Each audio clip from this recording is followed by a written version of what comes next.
Bonjour à tous et toutes. Gilles Gaucher-Casalis, maire adjoint à l'espace public donc de Nanterre. Et Servane Courteau, donc Madame maire adjointe à la transition écologique. Donc nous commençons notre présentation par quelques éléments de contexte. Les espaces verts de Nanterre sont répartis sur les 10 quartiers que compose la ville, dans un contexte de fort renouvellement urbain qui rajoute évidemment du challenge à nos politiques environnementales. La ville comprend 117 hectares d'espaces verts, ce qui représente 11,67 mètres carrés d'espaces verts par habitant et couvre 32% de la surface communale. Ces espaces verts sont répartis de la façon suivante. 67 hectares d'espaces verts appartiennent à la ville, sont gérés par la ville, ce sont des espaces verts communaux, et 50 hectares appartiennent aux espaces verts départementaux, et ils sont traités à la fois en régie et par des entreprises privées. Un bref historique sur le cimetière du parc, puisque c'est l'objet de notre présentation. Donc les habitants de Nanterre disposent donc de deux cimetières, un au centre et un au Mont-Valérien. Donc c'est ce dernier qui nous amène devant vous aujourd'hui. Il a été créé en 1979 et dès l'origine, il a été imaginé comme un espace qui devait avoir une forte composante naturelle. Et donc, on y trouve beaucoup d'espèces différentes, conifères, frênes, érables, bien sûr des plateformes engazonnées, gérées à la fois en zéro phyto et en gestion différenciée. Et ma collègue Servane va vous présenter un peu le détail de ces techniques d'entretien. Donc pour reprendre une vision plus macro sur la politique environnementale de Nanterre, en fait la gestion des espaces verts de cette manière remonte au début des années 2000. Donc on a commencé en 99 avec un programme d'éducation à l'environnement. En 2007, on a lancé notre premier plan climat avec une deuxième édition en 2014. Et en 2013, on a eu la chance d'être récompensé par un premier label éco-jardin pour le parc des Chenevreux. Et comme le disait Gilles, à partir de 2016, une politique zéro phyto sur l'ensemble du territoire. Et en 2019, la signature d'une charte sur les perturbateurs endocriniens. J'ai oublié de vous dire ce qu'on allait faire pendant ce mandat. Donc là, c'est ce qu'on a fait jusqu'ici. Et pour le mandat, on a prévu différentes dispositions, encore une fois, pour encourager la biodiversité. Donc, on a prévu un plan de végétalisation de 5000 arbres sur l'espace, 5000 arbres sur 6 ans. Le lancement au printemps prochain d'un permis de végétaliser pour tous les habitants. Et également un programme de lutte contre les îlots de chaleur qui s'illustre notamment par la désimperméabilisation des cours d'école.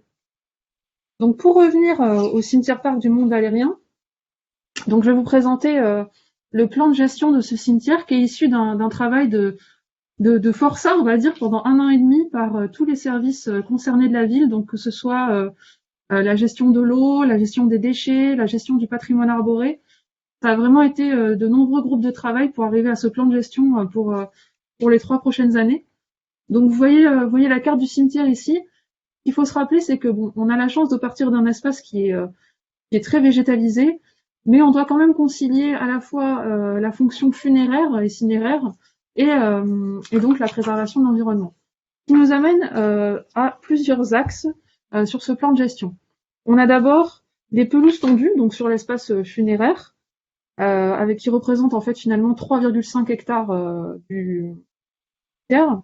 On a ensuite un quart de la surface du cimetière qui est constituée de boisements, qui eux bénéficient d'un plan de gestion spécifique.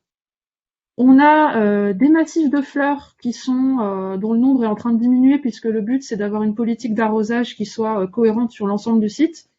Donc on a 248 mètres carrés de massifs de fleurs. On a un verger avec de nombreux arbres fruitiers. On a des prairies fleuries semées en 2018. Donc là, ce sont des prairies fleuries qu'on a installées nous-mêmes. Donc là, vous avez l'exemple de prairies de coquelicots. Et on a également des prairies fleuries spontanées qui en fait sont liées à l'arrêt des tontes sur une partie des pelouses. Donc on est passé d'une tonte d'une tonte toutes les 3 semaines à une fauche annuelle. Et ça nous a permis de retrouver certaines espèces comme l'Ophrys bourdon ou l'œillet des Chartreux. Et enfin, on a un élément majeur des cimetières qui sont les haies de séparation. Et donc là, sur la photo que je vous présente, vous avez un fort contraste entre les anciennes haies monospécifiques qui étaient taillées annuellement et les nouvelles haies multispécifiques qui sont constituées à 60% d'espèces indigènes et qui sont taillées si besoin tous les 3 ans. Donc tout ce plan de gestion contribue à la gestion du patrimoine naturel. Donc je m'attarderai sur 2 points. Tout d'abord les inventaires et le recensement des nouvelles espèces. Donc vous voyez à droite la photo d'une orchidée qui a poussé en fait après l'arrêt des tontes et sur laquelle on a tout de suite mis en place une signalétique parce que ça a permis de motiver en fait l'équipe de jardiniers qui s'occupait du cimetière du Mont-Valérien et de valoriser en fait leur travail et de le faire continuer. Et d'autre part, des aménagements afin de gérer les espèces proliférantes. Donc vous avez sur la photo un nichoir à mésanges. Et donc les mésanges nous permettent de lutter contre les chenilles processionnaires notamment. Enfin, sur la gestion de la biodiversité, la ville de Nanterre s'inscrit depuis plusieurs années dans de nombreux protocoles d'échantillonnage. Donc nous avons des protocoles ornithologiques, PIPOL, le suivi photographique des pollinisateurs, des programmes sur les vers de terre, sur les lichens. Et nous avons aussi des pièges photographiques et vous voyez en bas à droite sur la photo une renarde qui a été photographiée en avril 2020 sur le cimetière parc. Je laisse la parole à Gilles. Merci Servane. Donc, dans le cadre de nos politiques environnementales, la préservation des ressources est un élément très important de notre démarche, et notamment la préservation de la ressource en eau. Donc différents dispositifs ont été mis en place pour essayer de mieux gérer notre gestion de l'eau. Donc le paillage massif, la récupération du bois d'élagage des massifs arbustifs et des haies, l'acceptabilité auprès du public, ce qui peut nécessiter de temps en temps, j'entendais dans une table précédente, on en parlait aussi, une action spécifique auprès de nos habitants pour leur expliquer la démarche, parce que ils sont des fois un peu interpellés sur la question du jaunissement des pelouses, mais ça fait partie de la démarche et nous l'apportons. Nous essayons aussi de choisir des essences évidemment peu gourmandes en eau.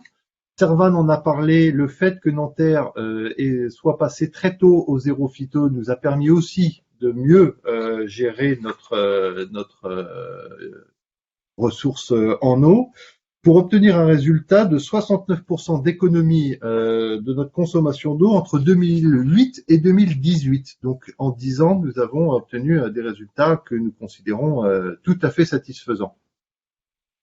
Toujours dans la question de la gestion des ressources, évidemment, on a fait une petite slide sur la gestion des déchets, notamment sur ce cimetière, puisque donc on a l'ensemble des déchets verts sont valorisés, alors soit en station de compostage au Cielum, sur des tonnages relativement conséquents, 20 tonnes en 2018, 14 tonnes en 2019.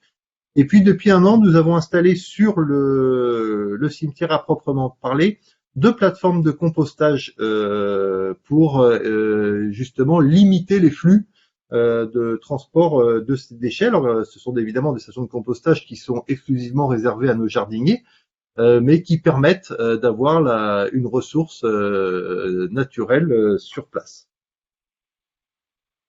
Alors on est très content d'avoir ce cimetière parc, en fait, on l'appelle vraiment comme ça, cimetière parc, puisque au-delà de sa fonction funéraire et cinéraire, il nous sert aussi à faire de la sensibilisation à l'environnement à travers des manifestations, donc que ce soit le festival Écozone qui a lieu tous les ans à Nanterre ou des visites guidées thématiques. Également, pour tous les visiteurs du site, on a un parcours d'interprétation. Et enfin, on est très fiers, en fait, depuis 2013 et notre programme de sciences participatives, de faire venir des enfants dans le cimetière. On a chaque année 200 enfants qui viennent pour participer notamment aux inventaires de biodiversité dans les programmes Opération Vers de Terre et Opération Escargot.